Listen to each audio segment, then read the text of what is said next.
அன்புள்ள ஆண்டவரே, மீண்டும் உம்முடைய பரிசுத்த நாமத்திற்கு கொடான கொடி ஸ்தோத்திரங்களை ஏறெடுத்து தேவ சமூகத்தில் வந்திருக்கிற எங்கள் ஒவ்வொருவரையும் உம்முடைய திருக்கரத்தில் ஒப்புக் கொடுக்கிறோம். இந்த நாளிலும் நாங்கள் கடைசி 7 வாதைகளை குறித்து தியானிக்க இருக்கிறோம். அந்த வாதைகளின் துவக்கம், அந்த வாதைகளின் முடிவு எப்படிப்பட்டதாய் இருக்கும், அதில் எங்களுக்கு என்ன கேடுகள் வரும், ஆண்டவருடைய பிள்ளைகளை நீர் எப்படி பாதுகாக்கிறீர் என்பதை குறித்து நாங்கள் உம்முடைய சமூகத்தில் தியானிக்க வந்திருக்கிறோம். நீர் எங்களோடு பேசும். வந்திருக்கின்ற எங்கள் ஒவ்வொருவரையும் முற்றிலும் உம்முடைய சமூகத்தில் தாழ்த்துகிறோம். எங்களை ஏற்றுக்கொள்ளும். மீட்பர் இயேசு கிறிஸ்துவின் நாமத்தில் ஜெபிக்கிறேன் நல்ல பிதாவே, ஆமென். அன்பு பிள்ளைகளே, கர்த்தருடைய வார்த்தைகளை கேட்பதற்கு வந்திருக்கின்ற உங்கள் அனைவருக்கும் இந்த திங்கட்கிழமையின் காலையின் வாழ்த்துக்களை தெரிவித்துக் கொள்கிறேன். கர்த்தர் நம்மோடு இருப்பாராக. இன்றைக்கு நாம் நேற்று வரை 7 தூதருடைய எக்காலங்களை குறித்து படித்தோம். இன்றைக்கு 7 வாதைகள் என்பதை குறித்து தியானிக்க இருக்கிறோம். இந்த வாதைகள் துவக்கப்படுகிற வேத பகுதி 15, 16வது அதிகாரம், வெளிப்படுத்தின விசேஷம். இதில் அங்கு ஆண்டவர் சொல்லுகிறார், வெளிப்படுத்தின விசேஷம் 15வது அதிகாரம் 1வது வசனத்தில், பின்பு வானத்தில் பெரிதும் ஆச்சரியமான வேறொரு அடையாளமாகிய கடைசியான 7 வாதைகளை உடைய தூதரை கண்டேன். அவைகளால் தேவனுடைய கோபம் முடிகிறது.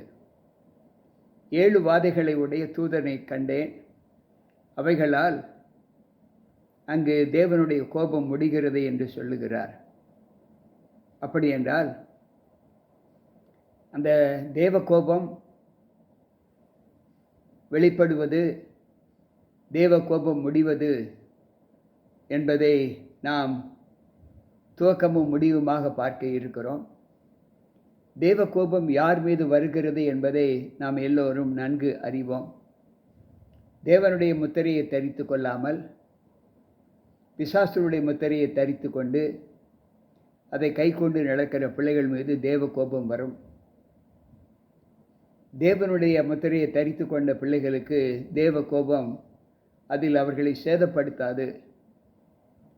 இந்த 16வது அதிகாரத்தில் முழுமையில் அங்கு தேவ கோபம் அதோடு முடிந்து விடுகிற வாதைகள் இனி வராது என்று ஆண்டவர் சொல்லுகிறார்.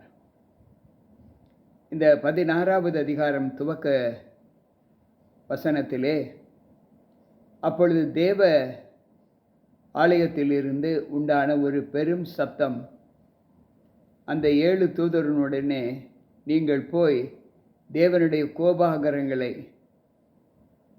கோப கலசங்களை பூமியின் மேல் ஊற்றுங்கள் என்று சொல்ல கேட்டேன்.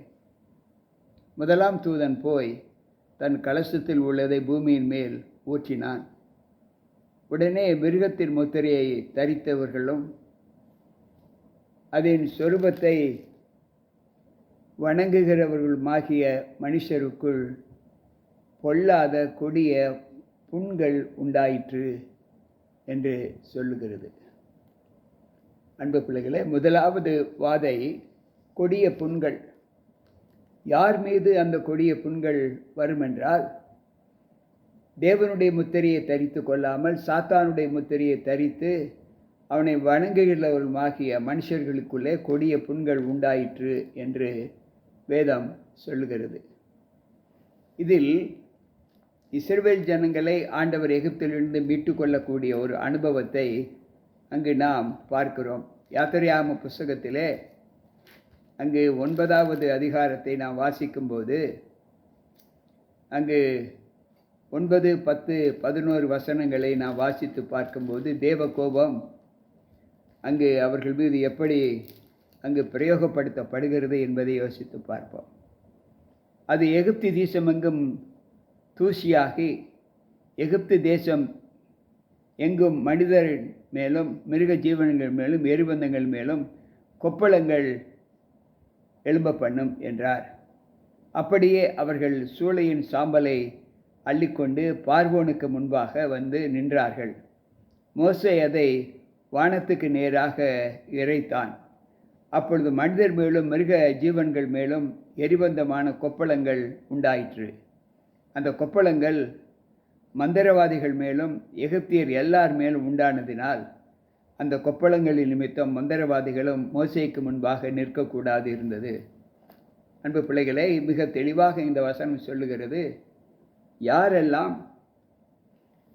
மிருகத்தை வணங்கி அதற்கு தங்களை ஒப்புக் கொடுக்கிறார்களோ அவர்களுக்கு புண்கள், அதாவது கொப்பளங்கள் உண்டாகும் என்று அங்கு யாத்திராகம புத்தகத்திலே வாசித்தோம். பின்பு இரண்டாம் தூதன் தன் கலசத்தில் உள்ளதை சமுத்திரத்தில் ஊற்றினான்.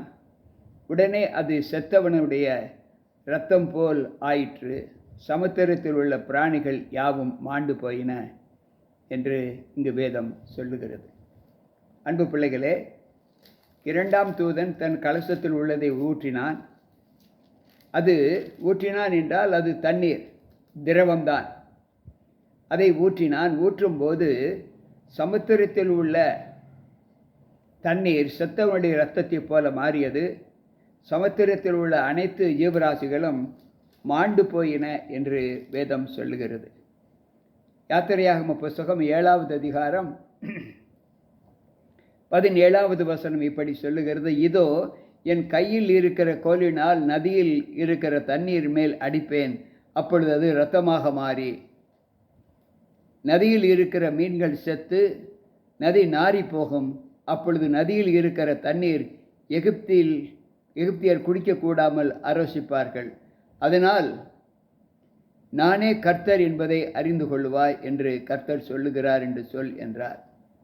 அன்பு பிள்ளைகளே, இந்த இரண்டாம் வாதை அவை சமுத்திரத்தில் ஊற்றப்படும் போது அந்த சமுத்திரத்தின் தண்ணீர் செத்தவனுடைய இரத்தம் போல் ஆயிற்று. அதில் உள்ள எல்லா ஜீவராசிகளும் மாண்டு போயின என்று சொல்லப்பட்டு இருக்கிறது. அதைத்தான் யாத்திரையாகமம் 7:17 நாம் வாசித்தோம். பின்பு மூன்றாம் தூதன் தன் கலசத்தில் உள்ளதை ஆறுகளிலும் நீரூற்றுகளிலும் ஊற்றினான். உடனே அவைகள் இரத்தமாயின என்று சொல்லப்பட்டு இருக்கிறது. அன்பு பிள்ளைகளே, அடுத்து மூன்றாம் தூதன் தன் கலசத்தில் உள்ளதை ஆறுகள் மேலும் நீர்த்துறைகளின் மேலும் ஊற்றும்போது அது இரத்தமாக மாற்றப்பட்டது என்று சொல்லுகிறார்.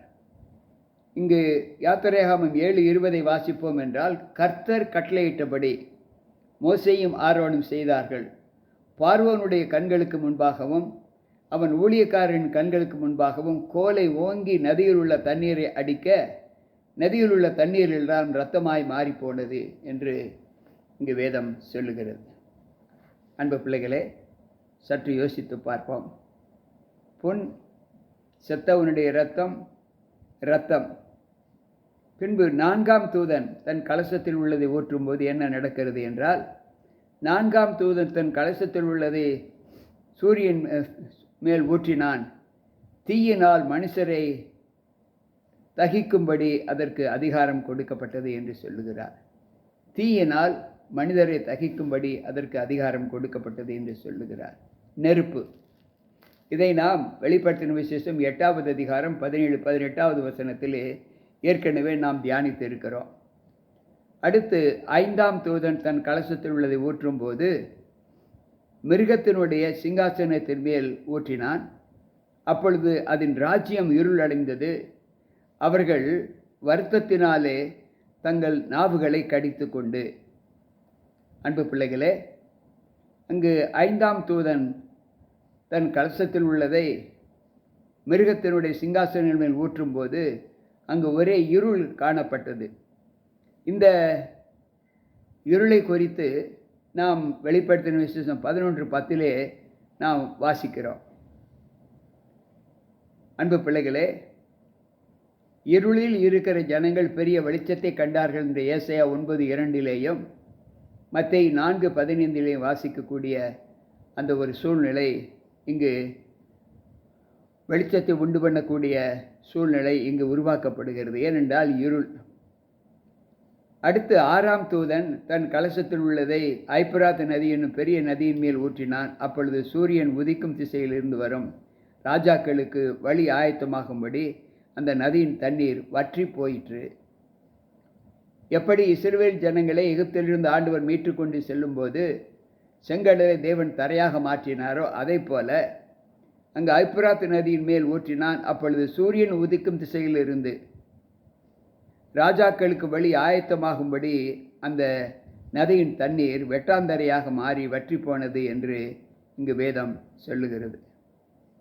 எரேமியா தீர்க்கதரிசியின் புஸ்தகத்தை நான் வாசிக்கும்போது அங்கு 50வது அதிகாரம் 38வது வசனத்தை நாம் வாசிப்போம் என்றால், அங்கு ஆண்டவர் அந்த சூழ்நிலையில் என்ன சம்பவிக்கும் என்பதை அங்கு ஆண்டவர் நமக்கு சொல்லுகிறார். அவர் சொல்லுகிறார், வறட்சி அந்த தண்ணீர்கள் மேல் வரும், அவைகள் வறண்டு போம். அது விக்கிரக தேசம். அருக்களிப்பான சிலைகளின் மேல் மனமயங்கி இருக்கிறார்கள். அன்பு பிள்ளைகளே, அந்த தேசத்தில் வறட்சி காணப்படும். அது விக்கிரகத்தின் தேசம். எனவே அதுக்கு இருக்கக்கூடிய துன்பங்கள் அப்படி வரும் என்று அங்கு ஆண்டவர் சொல்லுகிறார். மேலும் ஏசாயா தீர்க்கதரிசியின் புஸ்தகம் 41வது அதிகாரத்தை நாம் வாசிப்போம் என்றால், அங்கு ஆண்டவர் சொல்லுகிற வார்த்தை என்ன என்றால், கிழக்கிலிருந்து 2வது வசனம், கிழக்கிலிருந்து நீதிமானை எழுப்பி தமது பாதபடியிலே வரவழைத்தவர் யார்? ஜாதிகளை அவனுக்கு ஒப்பு கொடுத்து அவனை ராஜாக்களுக்கு ஆண்டவனாக்கி அவர்களை அவன் பட்டயத்துக்கு தூசியும் அவன் வில்லுக்கு சிதறடிக்கப்பட்ட தாளடியுமாக்கி அவன் அவர்களை துரத்தவும் தன் கால்கள் நடவாதிருந்த பாதையிலே சமாதானத்தோடு நடக்கவும் பண்ணினவர் யார்? அன்பு பிள்ளைகளே, இந்த கடைசி கால வாதிகளிலே வரக்கூடிய சம்பவங்கள் யாரால் செய்யப்படுகிறது என்பதை நாம் சற்று யோசித்து பார்க்க வேண்டும். அங்கு வேதம் சொல்லுகிற வார்த்தை என்ன என்றால், 1 தீமோத்தேயுவின் புஸ்தகம் அங்கு 4வது அதிகாரம் 9வது வசனத்தை நாம் வாசிப்போம் என்றால், ஆண்டவர் சொல்லுகிறார், தேவ சமூகத்தில் அவருடைய பிரதியட்சணை எப்படிப்பட்டதாய் காணப்படுகிறது. இந்த வார்த்தை உண்மையும் எல்லா அங்கீகரிப்புக்கும் பாத்திரமாய் இருக்கிறது. இந்த வாதைகளில் சொல்லப்பட்ட இந்த வார்த்தைகள் எல்லாம் நடக்கும் என்று அங்கு ஆண்டவர் சொல்லுகிறார். யாக்கோபின் புஸ்தகத்தை நாம் வாசிப்போம் என்றால், யாக்கோபின் புஸ்தகம் 3வது அதிகாரம் அங்கு 15வது வசனத்தை வாசிப்போம் என்றால், அங்கு ஆண்டவர் அதுவும் திட்டம் என்றுதான் சொல்லுகிறார். யாக்கோபு 3:15 ஆண்டவருடைய வார்த்தை எப்படி சொல்லுகிறது? இப்படிப்பட்ட ஞானம் பரத்திலிருந்து இறங்கி வருகிற ஞானமாயிராமல் லௌகிக சம்பந்தமானதும் ஜென்ம சுவாபத்தை குறியதும் பேய்த்தனத்துக்குரியதுமாயும் இருக்கிறது. அன்பு பிள்ளைகளே, இந்த ஞானம் மனம் திரும்பாத ஒரு ஞானத்தை பெற்ற பிள்ளைகளைப் போல அங்கு மனவடிவாக காணப்படுகிறது என்று இங்கு ஆண்டவர் சொல்லுகிறார். எனக்கு பிரியமான தேவ பிள்ளைகளே, கடைசியாக 7ஆம் தூதன் தன் கலசத்தில் உள்ளதை ஊற்றும்போது, அது ஆகாயத்தில் ஊற்றப்படும் போது, அப்பொழுது பரலோகத்தின் ஆலயத்திலிருந்து சிங்காசனத்திலிருந்து ஆயிற்று என்று சொல்லுகிற ஒரு பெரும் சத்தம் வந்தது என்று சொல்லுகிறார். ஆயிற்று. நாம் வெளிப்படுத்தின 15:1 நாம் வாசித்தோம் அல்லவா? அது ஆரம்பமும் அந்த 7 வாதைகளுக்கு முடிவிற்கு பின்பு அது முடிந்து போகக்கூடிய ஒரு அனுபவத்தை நமக்கு காண்பிக்கும் என்று. எனவே இந்த வாதைகளுடைய தொகுப்பு எவ்வளவு சீக்கிரமாய் முடியுமோ அவ்வளவு சீக்கிரமாய் முடிந்துவிடும் என்று சொல்லுகிறார்.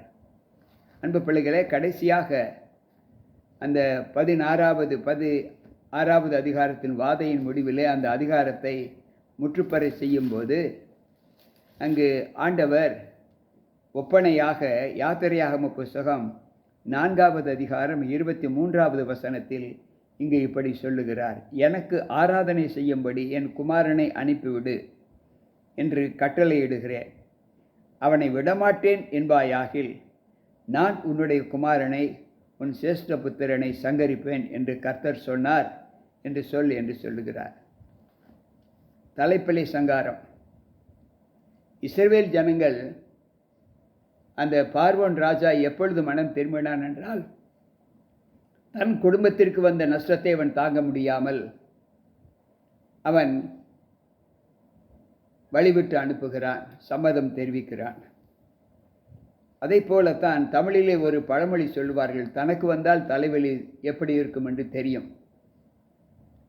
அன்பு பிள்ளைகளே, இன்றைக்கு இந்த வாக்குகளை நாம் எப்படி உபயோகப்படுத்துகிறோம், பிரயோகப்படுத்துகிறோம் என்றால், ஆண்டவர் சொல்லுகிறார், எல்லா சூழ்நிலைகளிலும் கர்த்தருக்கு உகந்த ஒரு பலத்தை நாம் பெற்று தேவனுடைய ஆசரிப்பிலே நாம் எந்த அளவு ஆண்டவருக்கு நம்மை ஒப்புக் கொடுக்கிறோமோ, விக்கிரகத்திற்கு விலகி சாத்தானுடைய மிருகத்தின் முத்திரையை தரித்து கொள்ளாமல் தேவ முத்திரையை தரித்து கொள்ளக்கூடிய பிள்ளைகள் மீது மட்டுமே இந்த வாதை வரும்.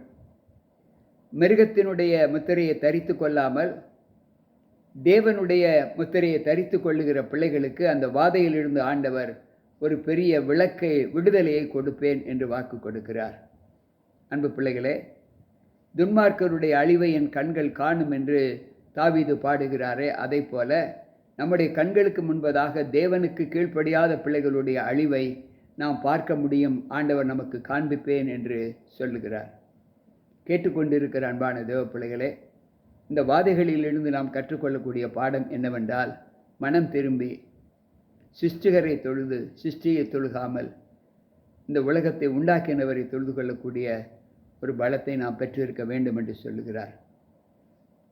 கூடி வந்திருக்கிற நாம் இந்த கூடுகையில் அப்படிப்பட்ட அனுபவம் இல்லாமல் இருப்போம் என்றால், அந்த அனுபவத்தை நாம் ஏற்றுக்கொண்டு நம்மை சிருஷ்டித்தவரை வணங்கக்கூடிய ஒரு பலத்தை தேவன் நமக்கு கொடுக்க வேண்டும் என்று ஜெபிப்போம்.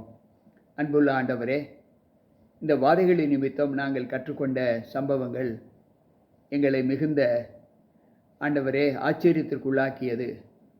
ஆனாலும் உம்முடைய வல்லமையுள்ள நாமத்திற்கு நாங்கள் சாட்சியாக இருக்க வேண்டும் என்று நீர் விரும்புகிறீரே, அந்த விருப்பத்திற்கு இணையாக எங்களை உம்முடைய கரத்தில் ஒப்புக் கொடுக்கிறோம்.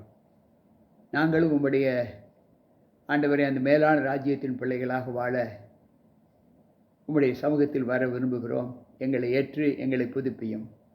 மீட்பர் இயேசு கிறிஸ்துவின் நாமத்தில் ஜெபிக்கிறேன் நல்ல பிதாவே, ஆமென். அன்பு பிள்ளைகளே, கேட்ட சத்திய வார்த்தைகள் நம்மை மென்மேலும் கர்த்தருக்குள் பலப்படுத்தும் என்று நாம் நம்பி கர்த்தருடைய சமூகத்தில் நம்மை தாழ்த்துவோம். மீண்டும் நாளை சந்திப்போம். உங்கள் போதகர் ஜி.கே. ராபர்ட். கர்த்தர் நம்மோடு இருப்பாராக. ஆமென்.